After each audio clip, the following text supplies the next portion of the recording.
नमस्कार. महाराष्ट्र देश या विशेष कार्यक्रमात आपल्या सर्वांचं स्वागत. या आठवड्यात राज्य सरकारने घेतलेल्या महत्त्वाच्या निर्णयांचा आढावा घेऊया. सुरुवातीलाच शेतकऱ्यांसाठी एक मोठी बातमी. मुख्यमंत्री देवेंद्र फडणवीस यांनी शेतकऱ्यांसाठी सर्वात मोठी घोषणा केली. राज्यातील 7.5 हॉर्स पॉवर मधील कृषी पंप वापरणाऱ्या शेतकऱ्यांचं तब्बल 48,000 कोटी रुपयांचं जुनं थकीत वीज बिल माफ करण्याचा ऐतिहासिक निर्णय जाहीर केलाय. या निर्णयामुळे राज्यातील 46 ते 55 लाखाहून अधिक शेतकऱ्यांची वीज बिलाची थकबाकी शून्यावर येणार आहे. की 7.5 हॉर्स पॉवर पर्यंत आता तुम्हाला बिल येत नाही, पण तुमच्या प्रत्येकाच्या नावाने जुनं बिल आहे.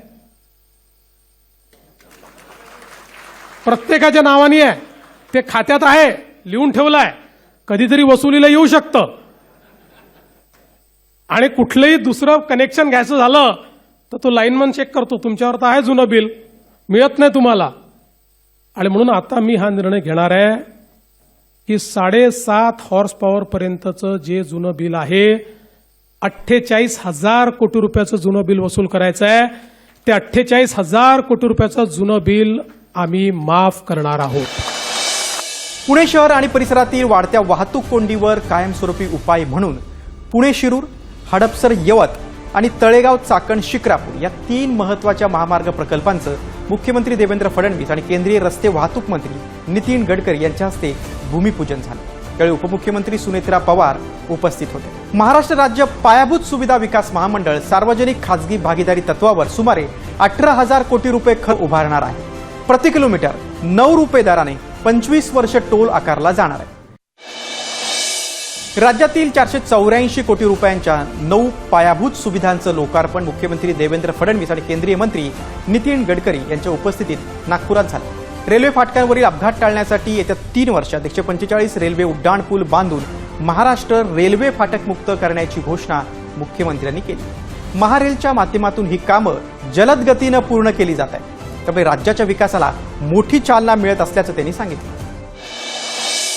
अंमली पदार्थांची पुरवठा साखळी आणि अर्थव्यवस्था मुळापासून उखडून टाकण्याचे निर्देश मुख्यमंत्री देवेंद्र फडणवीस यांनी दिले.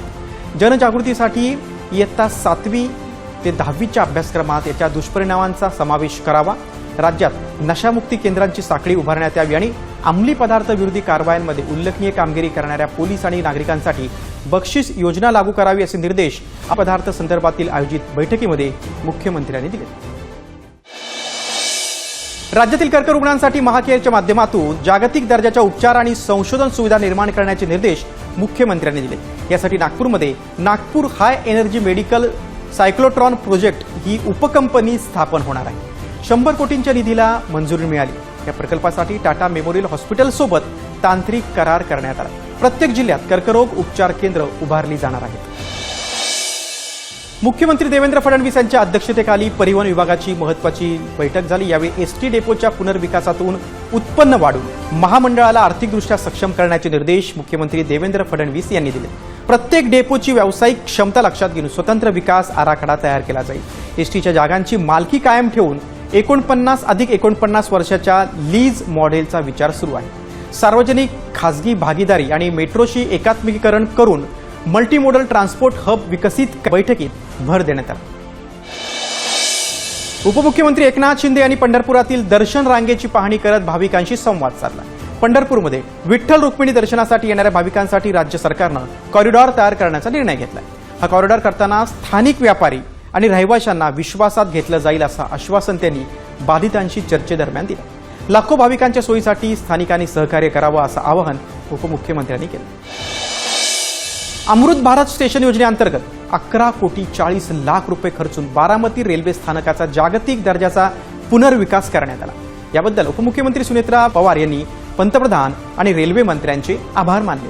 हे अद्ययावत स्थानक लवकरच राष्ट्राला समर्पित केलं जाईल. दिव्यांग अनुकूल सुविधा आणि आधुनिक प्रतीक्षा कक्ष असलेल्या या स्थानकामुळे बारामतीमधील स्थानिक व्यापार, दळणवळण आणि पर्यटनाला मोठी चालना मिळणार आहे. महाराष्ट्र देशा विशेष कार्यक्रमात इथेच थांबतोय. पुन्हा भेटूयात. तोपर्यंत नमस्कार.